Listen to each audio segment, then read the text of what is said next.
বৰ্তমান বজাৰত বিভিন্ন ব্ৰেণ্ডৰ মুলতানী মিটি উপলব্ধ। গতিকে অৰ্ডাৰ কৰাৰ সময়ত আমি কনফিউজ হোৱাটো স্বাভাৱিক যে কোনটো ব্ৰেণ্ড আমাৰ কাৰণে ভাল হ'ব।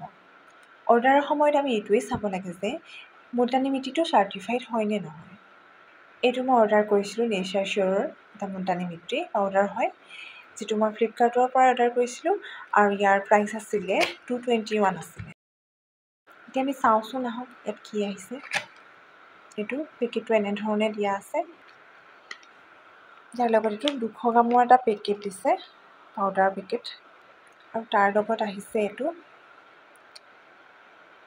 50 ml এটা গোলাপ জল দিছে। লগত এখন চামুচ আছে আৰু এডাল পিক লগাবৰ কাৰণে এডাল ব্ৰাছ দিছে। আৰু মষ্ট ইম্পৰ্টেণ্ট, যিটোৰ কাৰণে মই এইটো অৰ্ডাৰ কৰিছিলোঁ, ইয়াৰ লগত এখন চাৰ্টিফিকেট দিছে, যিটোৱে প্ৰমাণ কৰে যে এইটো মুলতানী মিটিটো চাৰ্টিফাইড হয় বুলি। গতিকে নেচাৰ চিয়ৰৰ মুলতানী মিটিটো আমাৰ মুখৰ কাৰণে ভাল হ'ব বুলি ভাবিছোঁ।